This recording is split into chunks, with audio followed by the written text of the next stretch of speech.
모세가 모압 평지에서 느보산에 올라가 여리고 맞은편 비스가 산꼭대기에 이르매 여호와께서 길앗 온 땅을 단까지 보이시고 또 온 납달리와 레바임과 므낫세의 땅과 에프라임의 유다와 왕과 네겝과 종려나무의 성읍 여리고 골짜기 평지를 소알까지 보이시고 여호와께서 그에게 이르시되 이는 내가 아브라함과 이삭과 야곱에게 맹세하여 그의 후손에게 주리라 할 땅이라.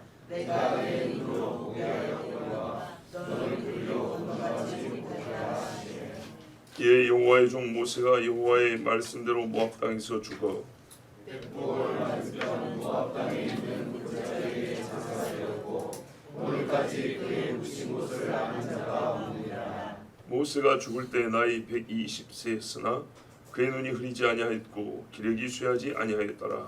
이스라엘 자손이 모압 평지에서 모세를 위하여 애곡하는 기간이 끝나도록 모세를 위하여 30일을 애곡하니라. 모세가 눈의 아들 여호수아에게 안수하였으므로 그에게 지혜의 영이 충만하니 이스라엘 자손이 여호와께서 모세에게 명령하신 대로 여호수아의 말을 순종하였더라. 그 외에 이스라엘의 모세와 같은 선지자가 알려지기까지 모세는 여호와께서 그를 위하여 하셨던 자요 여호와께서 그를 애굽 땅에 보내사 바로와 그의 모든 신하와 그의 온 땅의 모든 이적과 기사와 모든 큰 권능과 명령을 행하게 하시매 온 이스라엘의 목전에서 그것을 행한 자니라. 아멘. 기도하겠습니다. 하나님 아버지 감사합니다. 오늘 이 새벽에 10월의 월삭으로 주님 앞에 절기를 지킵니다. 우리가 이 한 달을 모든 시간을 하나님 말씀대로 살고 하나님 말씀을 읽으며 살지만 또 매달 주제를 정하여 집중하여 하나님의 사람이 되고자 말씀의 사람이 되고자 우리가 주의 말씀을 듣습니다. 오늘도 들려주시는 말씀 통하여 이 한 달은 어떤 하나님의 사람으로 우리가 훈련할 것인가, 내 자신을 연단하고 힘쓸 것인가, 무엇으로 주님께 더 가까이 나갈 것인가 생각하며 기도하게 하시고 주님이 주시는 길을 따라 한 걸음씩 한 걸음씩 주께 나가는 백성이 되게 없어서 오늘 우리가 마음의 뜻을 품어야 될 말씀을 우리 모두에게 담아 주시옵소서. 예수 그리스도의 이름으로 기도하옵나이다. 아멘. 신학적으로 좀 문제가 있는 말씀입니다. 하나님의 모든 말씀을 믿는 우리가 이 말씀이 틀렸다, 이건 하나님의 말씀이 아니다, 그런 의미에서 문제가 있다기보다는 소위 신학을 연구하는 사람들에게는 논란거리가 되는 말씀이 오늘 34장입니다. 여러 가지가 있지만 예수님이 성경을 이렇게 구분하셨습니다. 모세의 글과 선지자의 글과 시편에 나를 가리켜 기록한 글이라고 했습니다. 시편을 알겠고 선지서도 대충 알겠어요. 모세의 글은 어디서부터 어디까지입니까? 모세의 글요. 예수님이 인용한 데 보면 아시죠? 모세가 말하기를 하고 쭉 인용한 내용 보면 그리고 이스라엘 전승에 따르면 창세기, 출애굽기, 레위기, 민수기, 신명기까지가 모세의 글이라고 그러죠. 그렇죠? 좀 더 세분하면 여호수 같은 사람도 있고 역사를 기록한 글도 있고 그렇습니다. 그런데요, 역사 안에도 예언이 들어있고 사실은 모세의 글 안에도 예언이 있습니다. 그러나 크게 대별하면 분명히 예수님이 모세의 글과 시편과 선지자들의 글에 다 나를 기록해놨다 이렇게 말씀했어요. 그런데 여러분, 오늘 이 34장이 모세가 쓴 글입니까? 성경을 굉장히 신뢰하는 목사가 오늘 왜 이렇게 뚱뚱하냐 같은 질문을 하나? 신명기까지 아까 분명히 모세의 글이라고 했죠. 모세가 쓴 거 맞죠? 진짜요? 보십시오. 모세가 죽었는데 30일 애곡했대요. 이거 모세가 쓸 수 있을까요? 내용뿐만 아니라 말의 뉘앙스를 보세요. 시간이 지난 다음에 쓴 그런 느낌을 주지 않습니까? 그냥 읽으면 그렇게 느낌이 딱 들죠. 지난 다음에. 그리고 오늘까지 모세가 묻힌 것을 모른다잖아요. 6절에. 그럼 모세 이미 죽었다는 얘기 아닙니까? 아, 하나님이 모세에게 예언의 능력을 줬구만요. 그래서 한참 나중 산 사람이 쓴 것 같이. 근데 여러분, 예언도 이렇게 안 합니다. 예언은 어떻게 하면 미래에 씁니다. 훗날에도 모세의 무덤을 아는 자가 없으리라, 뭐 이렇게 씁니다. 그런데 경험한 자가 쓴 말이에요. 그 시대를 살고 있는 자가 쓴 말이라고요. 예언이 아니고 실제 지금을 경험하고 있는 자가 쓴 말이라 이 말이죠. 그러면 34장은 누가 썼을까요? 모세요? 여호수아? 뭘 증거로 해요?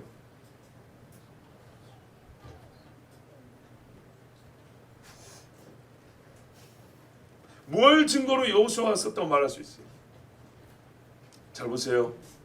우리가 정통을 지키고 정통적인 신앙이라는 게요, 몇 가지 고집스러운 주제를 고수한다고 해서 정통신앙이 되는 게 아니에요. 정통은 바르다 그 말이거든요. 바르게 내려온다는 거예요. 정통주의 위에서부터 쫙 곱게 내는 신앙은요, 성경의 근거를 두는 신앙을 말하는 거예요. 옛날부터 성경적 신앙 이걸 정통이라는 거예요. 우리가 무슨 교단인지 알아? 우리 교단은 정통이야. 이거 아무 소용없는 얘기예요. 아시겠어요? 정통을 따르는 전통을 가져야 돼요. 다른 길을 따르는 위에서부터 내려오는 신앙을 가지고 있어야 돼요. 정통의 신앙을 위에서부터 지금까지 전통으로 갖고 있는 교회야 돼요. 그런 우리 믿음이어야 돼요. 근데 이 정통, 바를 정의 이 정통은 뭐냐면 성경을 말해요. 성경적 신앙이어야 된다는 얘기입니다. 답은 맞았어요. 그런데요, 우리가 항상 결론만 맞춰서 되는 게 아니라 근거가 있어야 되겠죠. 정통의 신앙은요, 매사의 근거가 성경에 있어야 돼요. 명확하게 성경에 있든지 추론하여 성경에서 찾을 수 있어야 돼요. 추론. 성경에 선지자에게 물 한 그릇이라도 주는 자는 그 상을 빼앗기지 아니한다 그랬다. 그래서 그 원리에서 추론하는 거예요. 선지자는 아니지만 저 선교사가 밥을 굴면서 복음을 전하는 걸 보고 그가 선지자는 아니지만 어떻게 해요? 우리는 그 원리를 추론해서 아, 저 사람한테 나는 밥을 한 끼 대접해야 되겠다. 맞습니까? 성경에 남 대접하기를 잘해가지고 아브라함은 부지 중에 천사를 대접하였느니라. 그 말씀을 읽었기 때문에 지금 이름 석자 누구누구를 대접하라는 말은 없지만 그 원리에서 저 불쌍한 사람을 대접했다. 혹 아느냐 저가 하나님이 보낸 천사일지. 이렇게 신앙을 추론하는 거예요. 근데 명확한 거 있죠. 엊그제처럼 속죄를 지키라. 이렇게 딱 떨어지는 말씀이 있고 어떤 말씀은 신앙의 원리를 추론하여서 삶의 신앙에 적용이 가능한 말씀도 있어요. 어쨌든 간에 성경의 근거가 있어야 됩니다. 오늘 말씀은 신학자들과 소위 정통신앙인들 간에 논쟁이 있어요. 정통신앙인들은 이렇게 말하는 거예요. 예수님이 모세의 글이라 했고 우리는 신명기까지 모세의 글로 믿기 때문에 이건 모세가 썼지 이렇게 말합니다. 모세가 썼다고 안 믿는 사람들은 다 가짜예요, 가짜. 이렇게 말합니다. 그런데 읽어봐라. 이게 모세가 쓴 글이냐 읽혀지냐 그런 건 상관없고 우리 정통주의자는 모세의 글을 쓰면 모세가 쓴 거야 그냥. 이게 뭐죠? 이게 답답한 신앙입니다. 그런 게 아니에요. 그렇게 믿고 싶으면 성경에서 답을 얻어야 되는 거예요. 명확하게 단답형으로 아니 묻는 말에 딱 꼬집어서 답을 얻든지 추론하여서라도 답을 얻을 수 있어야 돼요. 그래서 분명히 이게 후대를 산 사람의 글의 뉘앙스이기 때문에 어떻게 하냐 예언이다. 미래의 이야기 때 예언이다.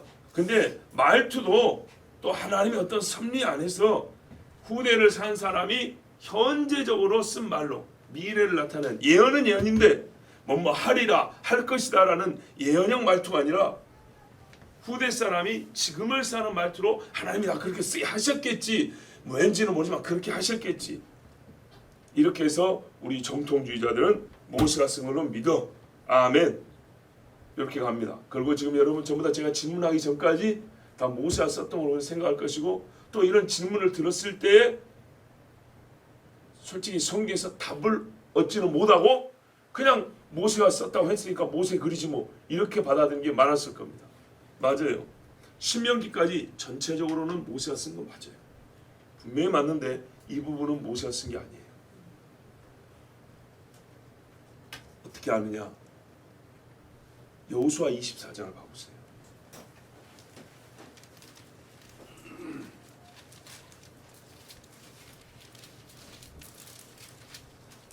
여호수아 24장 26절을 보세요.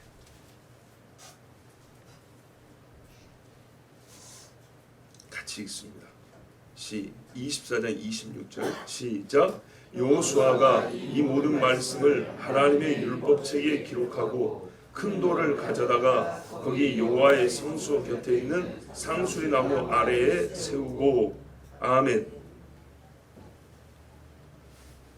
27절까지 그 앞뒤 말씀 보면 이렇게 돼 있어요. 가나안 정복이 끝난 다음에 여호수아가 백성을 모읍니다. 그리고 율법책, 언약궤에 있는 율법책을 싹 읽어줍니다. 보십시오, 여러분. 두 돌판, 10계명이 기록된 두 돌판과 율법책은 별도입니다. 아시겠죠? 그거는 말 그대로 10계명을 적어준 것이고 하나님이 모세에 너 받아 써라 한 게 율법책입니다. 아시겠죠? 다릅니다. 율법의 핵심을 하나님이 직접 돌에 세워준 게 신명기 두 돌판이고, 창세기, 출애굽기, 레위기는 이게 두 돌판에 쓰는 게 아니에요. 하나님이 책으로 쓰게 하신 거예요. 이게 언약이에요.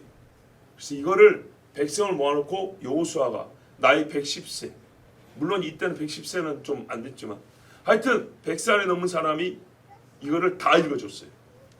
그리고 백성들에게 하나님이 옛적의 광야에서 우리에게 명하신 말씀이고 우리와 맺은 언약이 이것이니라 하고 너희가 지키겠느냐 하고 지켰어요.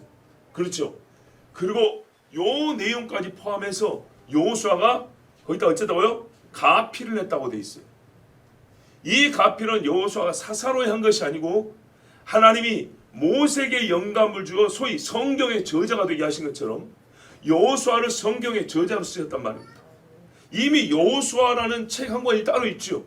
하나님이 여호수아에게 성경의 저자가 되게 권위를 주셨고 영감을 주셨고 명령을 하셨어요. 그런데 여호수아서 말고 율법서의 일부분을 여호수아로 하여금 모세가 쓴 그 뒷부분, 모세가 쓰지 않은 어떤 부분을 하나님이 여호수아를 통하여 채우게 하셨어요. 그래서 이 말씀 있는 거예요. 여호와 보세요. 25절도 율례와 법도를 제정하였더라 하고 이 모든 말씀을 하나님의 율법책에 기록하고 여호수아가 기록했대요. 율법책은 어디서부터 어디까지요? 창세기부터 신명기까지만. 창세기부터 신명기까지 읽어줬는데 여호수아가 또 이 율법책에다가 기록을 했다는 거예요. 기록을 하고 어떻게 합니까? 상수리 나무 안에 떴다고요? 상수 여호와의 성소 곁에 있는 상수리 나무 안에 두고 종결시켰다는 얘기예요. 이제 자 보세요. 여호수아를 통하여 하나님이 더 적어라 하기 전까지는 성경은 그 저자가 붓을 놓으면 종결된 겁니다. 그래서 성경의 최종성이라고 그래요. 누가 거기다가 가필하면 안 돼요. 그런데 가필 자체가 하나님의 명령에 따를 때 아직 갇히지 않았다. 아직 안 끝났다. 율법서는 모세가 쓴 걸로 끝난 게 아니라 내가 여호수아 너를 통하여 마지막까지 더 쓰게 하여 종결시키겠다. 하나님이 그리 뜻을 정하시면 율법서의 마지막은 여호수아가 썼을 때, 여호수아가 붓을 놓았을 때 종결이 된 겁니다. 즉 하나님의 말씀에 따르면 우리가 갖고 있는 율법서는 대부분 모세가 썼고 어떤 부분은 하나님께서 여호수아를 통해서 종결시켰다는 것을 확인할 수 있습니다. 그러면 그 부분이 어디냐 할 때 대표적으로 아까 읽은 그 부분이에요. 그래서 우리가 정통의 신앙에는 어떤 신앙을 가져야 되냐? 율법서는 하나님께서 모세를 통하여 우리에게 주신 언약과 명령이요. 그리고 하나님께서 여호수아를 통하여 마지막 어떤 일부분을 기록하여 종결시키신 책이다. 이것이 맞는 이야기입니다. 또 하나 질문해 볼게요. 예레미야서는 누가 썼습니까? 예레미야가 썼죠. 당연한 이야기입니다. 제가 지금 이렇게 질문을 드리는 것은 각 성경마다 요즘 현대신학자처럼 저자를 의심해서 성경의 권위를 의심하라는 게 아니에요. 요즘의 신학자들은요, 누가 썼을까 의심하는 결론이 뭐냐? 예레미야 서지만 예레미야가 안 썼다는 그런 의도로 질문을 해요. 마가 복음이지만 마가가 안 썼다는 의도로 질문을 해요. 제가 말하는 것은 예레미야서는 예레미야가 썼습니다. 그런데 하나님께서 명하사 예레미야가 다 쓰게 하셨고 예레미야라는 이름을 두셨으나 어떤 부분은 하나님의 속뜻은 잘 모르겠지만 어떤 부분은 예레미야 아닌 누군가를 통하여 추가하게 한 부분이 있다라는 것을 나는 성경적으로 말하려는 거예요. 지금 장절은 생각이 안 나는데요. 예레미야의 대필가가 누굽니까? 예레미야의 대필가 바룩이죠. 바룩. 그죠? 그래서 우리 성경 필사 되면 바룩상, 더디오상, 실로아노상 이렇게 해죠. 예레미야서를 읽어보면요 어떻게 되냐면 뒤에 가면 이렇게 했어요. 여호야김이 예레미야가 글을 써주니까 찢어버리죠. 찢어버리는데 다시 쓰게 할 때 예레미야가 전에 썼던 말에 더하여 쓰는 말이 있습니다. 그리고 또 어떤 부분이 있냐? 바룩이 찾아보세요. 지금 장절이 생각 안 나서요. 바룩이 예레미야가 한 말 외에도 더 또 써가지고 책을 완성했다는 말이 실제로 있어요. 이 외에도 바룩이 많은 내용을 더하여 적었더라 이 말씀이 실제로 있어요. 그러면 예레미야에서의 기록자, 저자는 인간 저자는 엄밀히 말하면 누구죠? 예레미야와 바룩이 되는 거예요. 그래서 하나님께서 예레미야에 영감을 주시고 예레미야서를 쓰게 하셨는데 또 하나님께서 바룩에게 감동을 주사 예레미야의 이름을 걸고 쓴 책이지만은 거기에 일부분은 하나님이 바룩에게 성경을 기록할 수 있도록 하나님이 주신 영감을 기록할 수 있도록 허락하시고 명령하셔서 매우 적은 부분이지만은 바룩이 예레미야에서의 일부 기록자, 저자가 되는 것입니다. 이건 성경에 분명히 나와 있습니다. 그러나 우리가 그걸 이름할 때 바룩 예레미야서 이렇게 읽거나 예레미야 바룩서 이렇게 말하지는 않습니다. 무슨 말인지 이해되시죠? 자, 그래요. 그래서 1차적으로 제가 오늘 성경의 저자와 관련해서 하나님께서 사람을 통하여 쓰게 하시고 우리에게 알려진 대로 누가 이 성경을 썼다, 누가 이 성경을 썼다는 것을 지금까지 알려진 대로 그냥 믿으면 됩니다. 맞습니다. 맞는데 매우 의심스러운 자들에게는 일부 부분이 과연 하나님이 이 저자를 통하여 쓰게 하셨을까? 그리고 아주 불신자들에게는 명백히 그 저자를 통해 썼다고 돼 있는데도 불구하고 부정하는 사람. 예를 들어 서신서에 나 바울과 디모데는 어느 교회 편지하노니 이렇게 썼음에도 불구하고 바울이 쓴 거 아니다. 누가 흉내낸 거다. 이렇게 말하는 사람도 있어요. 우리가 그런 식으로 성경을 보자는 게 아니에요. 그러나 어떤 부분은 성경 스스로가 말하길 이것은 모세가 쓴 부분이 아니고 이것은 바룩이 예레미야에 더하여서 쓴 부분이다라고 가르쳐준 부분에 있어서는 그대로 또한 받아들여야 된단 말입니다. 그 말이 모세가 썼다는 걸 부정하는 것이 아니고 예레미야 쓴 걸 부정하는 것이 아닙니다. 이렇게 성경을 찾아보지 않으면 34장이 모세가 쓸 수 없다라는 이유 때문에 신명기 전체를 모세가 안 썼다고 주장을 해버립니다. 그래서 소위 신명기 사가라는 말을 들었을 거예요. 신명기 사가라는 말은 신명기를 쓴 일단의 신학자의 무리를 말합니다. 포로기를 지난 다음에 이스라엘로 돌아와서 우리가 율법을 어겼기 때문에 율법으로 돌아가야 된다라는 그런 신학 사상을 가진 사람이 철저하게 율법적 입장에서 쓴 책이 신명기라는 거예요. 그러니까 후대 사람이죠. 그리고 그들의 근거는 모세에다 뒀다. 자기들의 후대 사람의 권위로 쓸 수는 없잖아요. 그러니까 모세를 빌려 썼다 이 말이에요. 모세를 빌려 썼으나 그들은 한참 후대 사람이기 때문에 모세의 죽음까지도 기록할 수 있었고 모세 이야기를 과거형으로 쓸 수 있었다는 거예요. 뭐 어떻게 되죠? 모세의 글이 신명기 전체가 모세의 글이 아니게 돼버리는 거예요. 근데 저는 하나님 말씀대로 신명기가 모세의 글인 것을 우리가 확정짓고 그 전통을 고수하면서 동시에 그들이 의심스러워하여 모세의 글 자체를 부정해버린 것을 부정하지 않고 충분히 성경 안에서 답을 주기를 이 부분은 하나님께서 분명히 여호수아를 통하여 율법책을 완성했다 했기 때문에 율법의 어떤 부분은 당신들이 보기에 모세가 쓰지 않았을 거라고 생각되는 그 부분은 여호수아를 통해 하나님이 썼다고 말씀하셨으므로 신명기나 율법서 전체를 후대 사람들 한참 1000년이나 1500년 후대 사람이 모세 이름을 빌려 쓴 책이라고 그렇게 볼 필요는 없다라고 성경의 권위를 우리가 지킬 수 있다는 얘기입니다. 새벽부터 좀 어렵습니까? 무슨 말씀인지 이해되세요? 예, 그렇습니다. 자, 이렇게 해서 하나님께서 모세를 통하여 그리고 또한 그의 종 여호수아를 통하여 쓰신 율법서의 권위를 그 신뢰성을 확보하고 두 번째 질문입니다. 왜 하나님은 여호수아를 통하여 모세의 죽음 같은 이런 사사로운 이야기를 대율법의 마지막에 종결부로 기록하게 하셨을까요?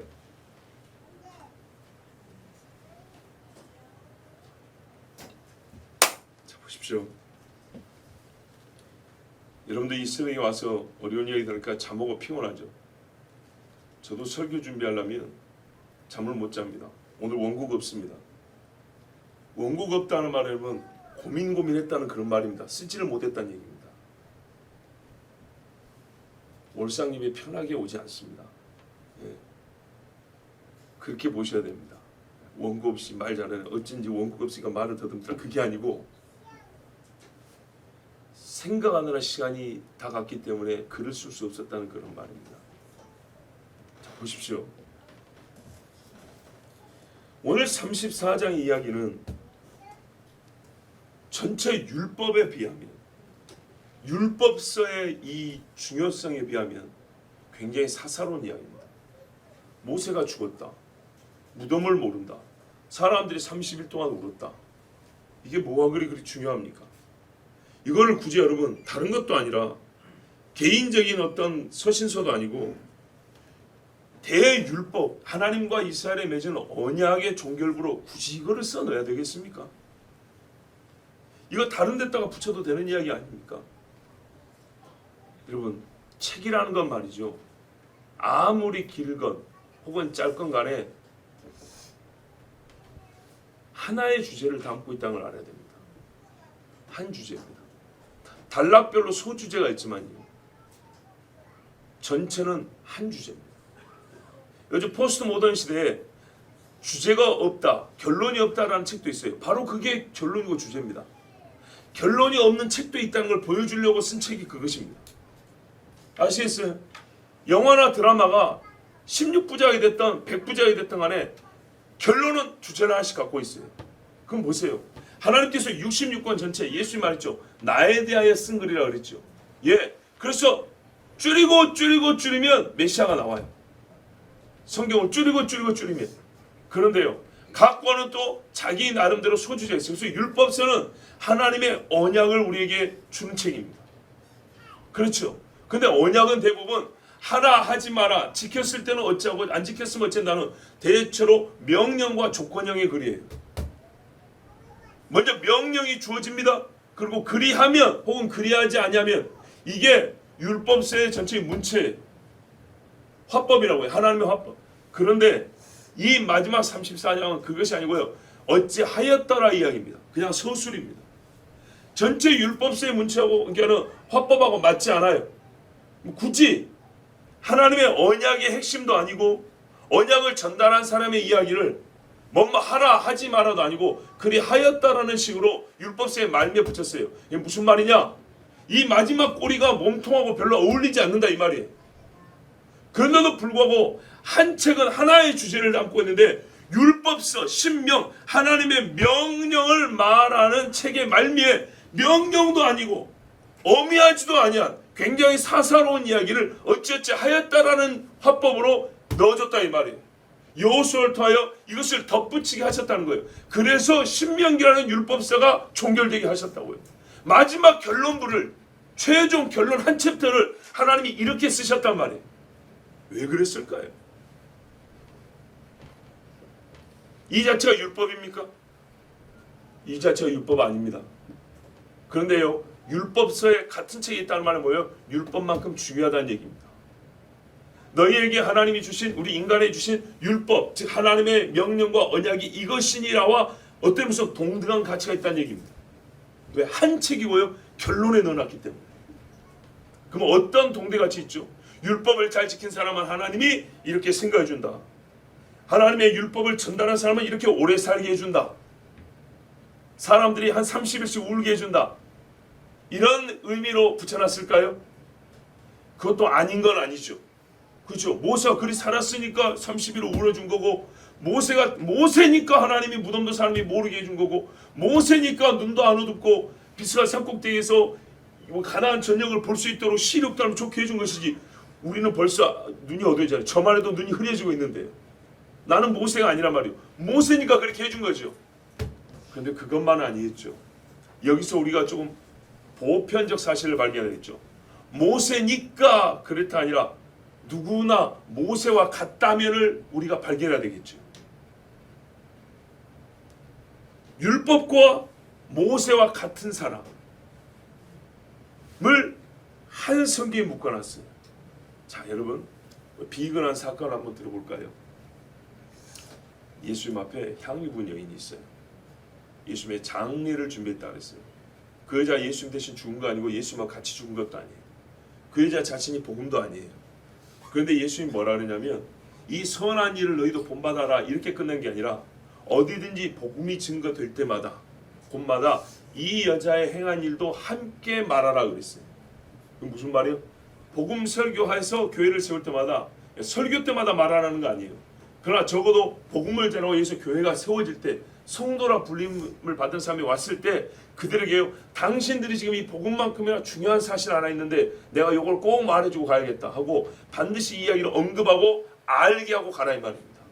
그래서 복음을 아는 사람에게는 요 이야기도 물어보면 모르는 자가 없게 하라는 얘기예요. 그게 뭐라고요? 예수님의 장례를 위하여 기름을 준비한 여자, 향유를 준비하여 부은 여자. 사람들이 욕을 들었지만은 그는 예수님을 사랑하고 예수님을 정말 나의 구주로, 나의 대속주로 믿었기 때문에 자기의 모든 것을 쏟아부은 여인이 있었다라는 것을, 예수를 말할 때 그에게 기름 부은 여자를 말하라고 그랬어요. 그러면 오늘 율법서는 뭘 보이냐면요, 율법을 말할 때 모세를 말하라는 말과 같은 거예요. 율법을 말할 때 모세를 말하라. 자, 근데 우리가 또 책이라는 걸 봅시다. 책이라는 것은요, 어떤 의미가 있냐면 지금의 이야기를 가장 오래도록 전달하는 수단입니다. 어느 때인가 있었던 이야기를 가장 온전하게 보존하는, 그 사건 자체를 온전하게 보존하는 수단이 책입니다. 우리가 책의 종교라고 그러죠. 실제로 하나님이 책의 하나님입니다. 하나님 머릿속에 다 들어있지만 하나님은 하늘나라에 책이 있다 그랬죠. 우리의 행위를 기록해 놓은 책이 있고 생명책에 기록된 책이 있고 성경 보면 또 기념책이라는 책이 있다고 되어 있어요. 적어도 성경이 명시한 책의 종류가 3가지가 넘습니다. 그 두께가 얼마인지는 몰라요. 이 땅에 살아간 모든 사람을 다 기록했기 때문에 정말 우리 사람은 넘길 수 없을 정도로 두꺼울지 엄청나게 클지 그건 가서 봐야겠어요. 그런데 성경이 분명히 뭐라느냐, 하나님은 이 땅의 어떤 슈퍼컴퓨터도 따라올 수 없는 기억력을 갖고 계시고 모든 것을 이해하고 모든 것을 판단할 수 있음에도 불구하고 책에 기록해 놨다고 했어요. 그래서 하나님이 책의 신이기 때문에 우리 인간들을 믿음을 갖게 할 때 책의 믿음, 책의 신앙을 갖게 했어요. 그리고 기독교의 특징을 저 사람들은 책의 종교인이다 이렇게 부른다 했어요. 자, 그런데요, 그러면 책이 갖고 있는 특징이 뭐라고요? 어떤 사건을 가장 오래도록 보존하게 하는 방법, 그리고요 누구든지 함부로 수정하거나 제멋대로 바꾸지 못하게 그 사실을 형태를 온전하게, 이거는 멀리 오래도록 보존할 뿐만 아니라 그 완전함을 보존하기 위한 수단도 글로 적어버리는 겁니다. 그래서 하나님이 처음부터 우리에게 약속을 하고 율법을 주실 때 책으로 기록해 주셨습니다. 그리고 선지자들마다 사도들마다 다 책으로 기록하게 하셨습니다. 거기다가 사람을 할 수 없는 방법, 하나님은 돌에다가 기록을 해버렸습니다. 이렇게 해서 우리에게 완전한 것을 주셨습니다. 자, 그런데요, 그러니까 책에 기록하여 영원히 후대에 전할 수 있는 방법으로 사용하셨고, 그리고요 누구도 손대지 못하게 하나님의 언약의 말씀으로 종교를 시켜버렸는데, 그 엄청난 사건이 기록되고 그 책 자체가 하나의 대사건인데, 그 책의 말미에 모세의 죽음이라는 굉장히 이 율법 전체에 비하면 권위가 팍 떨어지는 이 별 볼 일 없는 사건을 기록했다는 것, 이것이 우리에게 중요하다는 겁니다. 왜 그랬을까? 저는 하나님이 아니니까 잘 모르겠어요. 그러나 분명한 것은 하나님께서 주권적으로 어떤 사람의 일대기와 어떤 사람의 마지막은요, 그의 율법만큼이나 중요하게 여기셨다는 말입니다. 출애굽기에 모세가 출세한 이야기가 나옵니다. 그리고 신명기 마지막에 모세가 죽은 이야기가 나옵니다. 이건 하나님이 모든 성경은 하나님의 감동으로 된 것으로 했을 때 하나님이 감동하여 쓰게 한 것입니다. 오죽했으면요, 법궤 안에 들어있는 책을 꺼내서 여호수아로 하여금 추가로 더 쓰게 하여 땅에 성소 곁에 딱 두었다 됐죠. 법궤 옆에. 그러니까는 이제 누구도 손을 못 댑니다. 하나님이 명령하여 쓰라 한 자만 손을 대게 하는 그 어마어마한 책에 하나님이 어떤 사람의 출생과 어떤 사람의 죽음을 기록해 놨다는 겁니다. 하나님께서 어떤 이는 그렇게 기록하고 싶으십니다. 그리고 기록하고 싶으신데 따로 부록으로 쓴 게 아니라 하나님의 율법책에다가 그 일을 기록하고 싶으십니다. 근데 모든 책은 하나의 주제가 있고, 그렇죠, 한 주제를 가지고 책을 전개하기 때문에 율법 안에 율법에 사람이 포함되게 하셨다는 하나님의 뜻을 알 수가 있습니다. 그러니까 이리 하나 저리 하나뿐만 아니라 어떤 사람은 이리 하였더라, 그리고 누구에게는 하나님이 어찌 하였더라까지 하나님의 율법에 포함되게 했다는 얘기입니다. 왜 그렇게까지 하셨는가? 나는 잘 모르겠어요.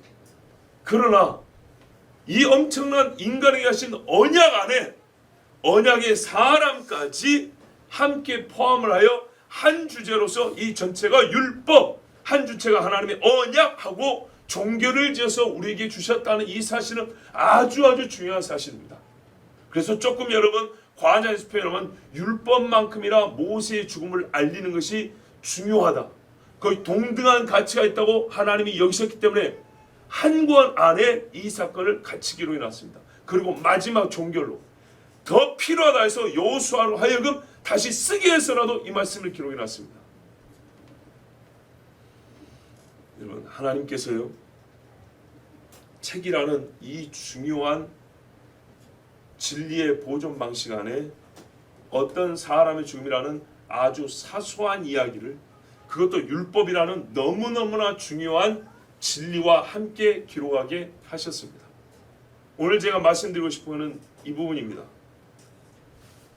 권위에 있어서나 중요도에 있어서나 전혀 어울릴 것 같지 않은 이야기를 같은 자리에 같은 권위로 같은 책으로 묶어놓으신 하나님이라는 얘기입니다.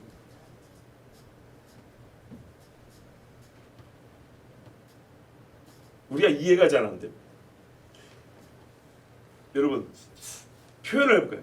길 위의 소리교회가 중요합니까? 한임관 목사가 중요합니까? 너무 저를 사랑하셔서 저라고 부르지 마세요. 교회가 중요하죠. 나는 죽어도 교회는 계속 있어야 될 거 아닙니까? 여러분 각자도 본인도 그렇게 생각하시죠? 끝까지 사시겠습니까? 교회가 그냥 무너지든지 말든지? 그거 아니죠. 하나님의 진리가 중요하지 그 개인이 언제 태어나고 언제 죽었는가 뭐가 그렇게 중요해요? 그렇지 않죠. 그런데 그 이야기를 보세요. 교회하고 비교해도 한 사람이 태어났단다, 한 사람이 죽었단다는 그게 중요한 게 아니에요. 그냥 교회 연역이 한 줄로 들어가면 끝나는 거예요. 그런데 말이죠, 인간에게 하나님이 자기 법을 주셨다고요. 자기 법을 준 게 율법이에요. 근데 그 율법, 다른 성경도 아니고 인간에게 하나님이 최초로 밝히시고 완전하게 하나님의 뜻을 계시하신 그 책에다가 한 사람의 일대기, 출생과 마지막을 기록을 해서 같이 묶었다는 얘기입니다. 동등한 권위로 뒀다는 얘기입니다. 왜 그랬을까? 그것을 저는 솔직히 잘 모르겠습니다.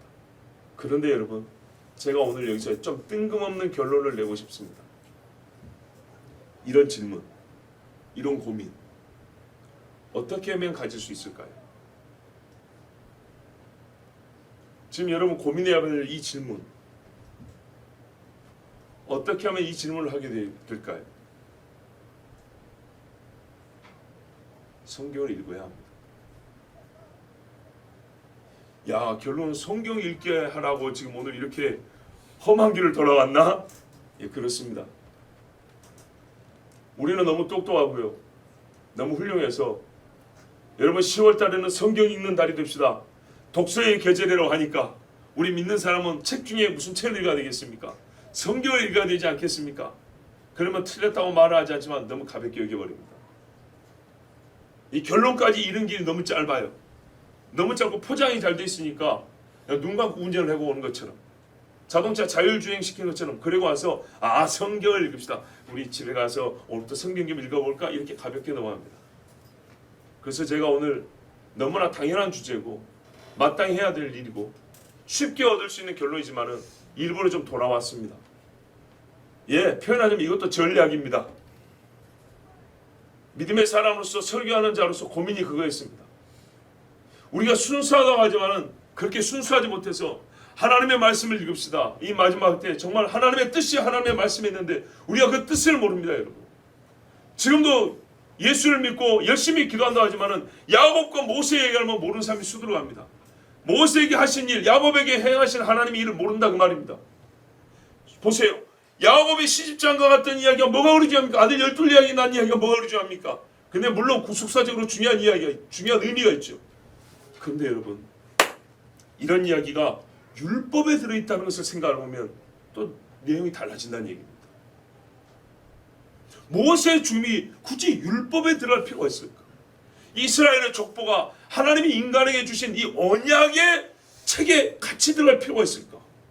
근데 하나님이 왜 그렇게 하셨을까? 어떤 이는 이 34장 때문에 모세가 쓴 글이 아니라고까지 하는데 왜 하나님이 그 의심스러운 의심하는 사람이 나올 줄 알면서도 왜 34장을 추가로 하셨을까? 라는 이런 질문들을 하게 되면서 우리가 성경을 보게 됩니다. 성경을 보는 자가 이렇게 질문을 하게 됩니다.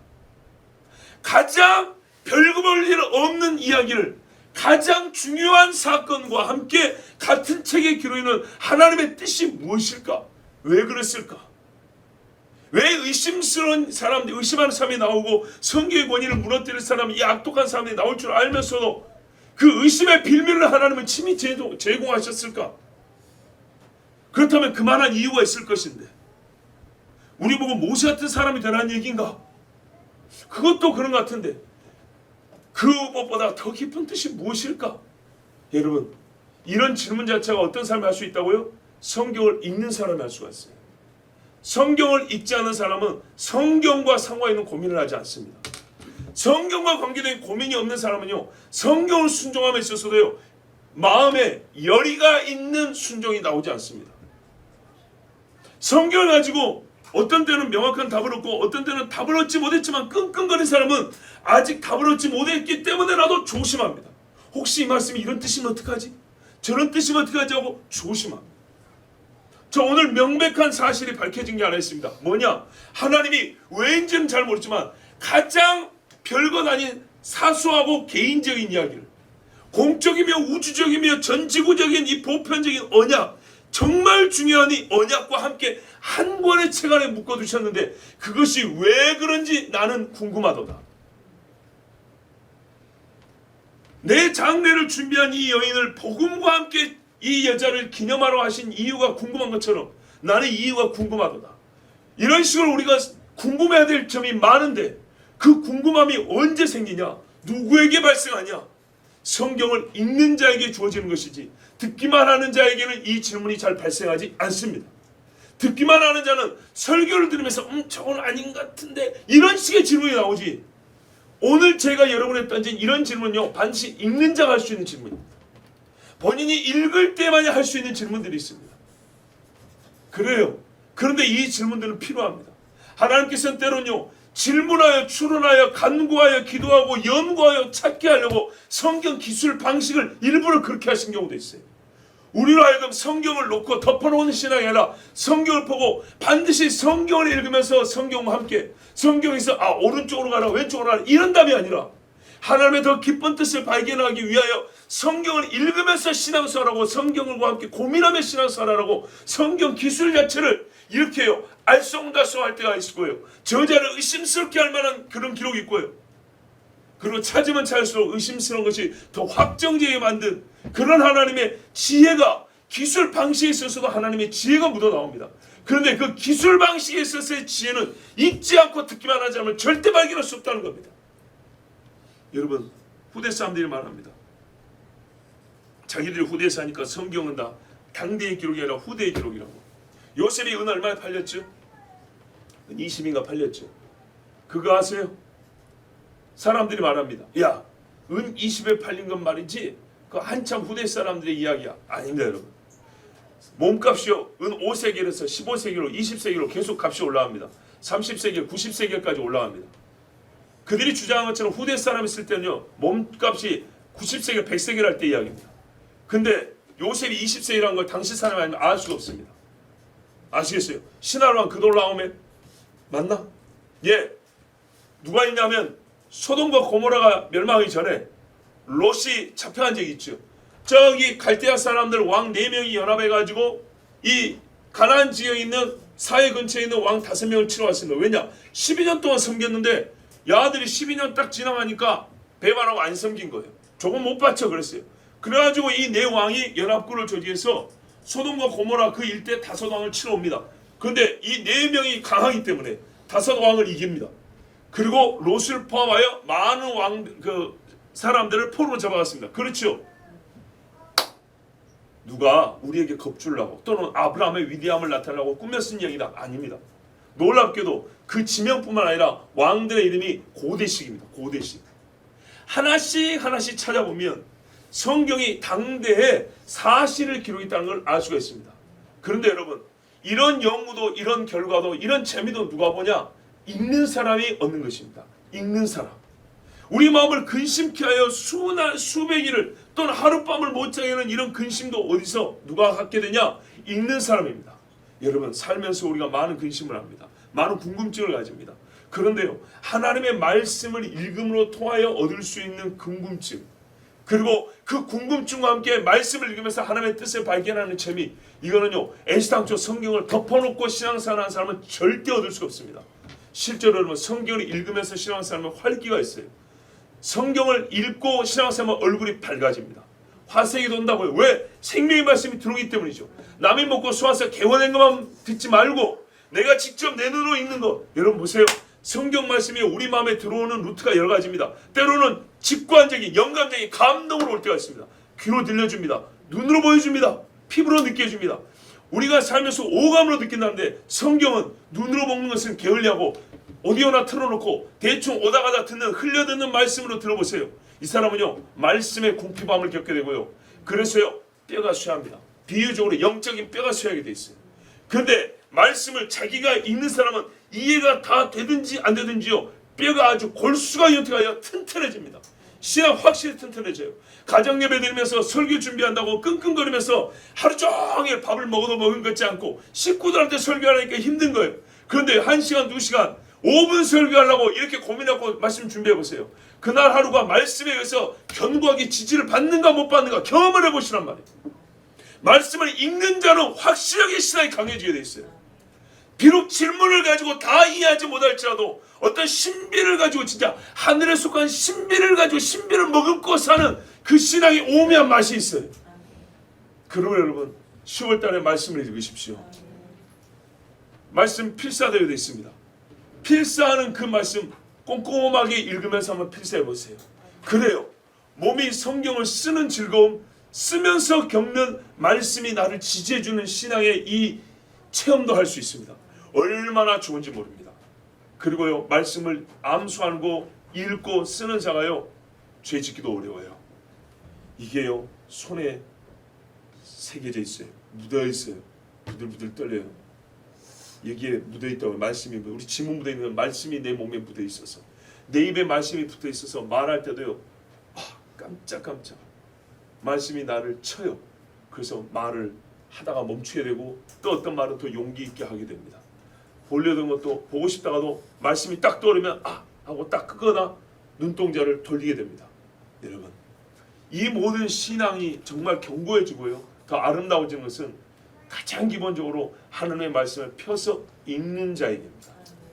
듣기만 하는 자가 되지 마시고 읽는 자가 되십시오. 요한계시록의 말씀을 읽고 듣고 행하는 자가 됐습니다. 우리 10월 달에는 지금까지도 해오셨지만 더욱 말씀을 읽는 신앙을 가집시다. 읽는 자에게 하나님께서 우리의 신앙도 더 강건하게 해주시고, 또 하나님이 왜 이 말씀을 여기에 이런 방식으로 쓰셨는가라는 이 거룩한 질문들을 하게 하심으로써 더욱더 성경과 친근하고 성경으로 이루어진 신앙생활을 허락하실 줄 믿습니다. 잠깐 제가 기도하겠습니다. 아버지 하나님 감사합니다.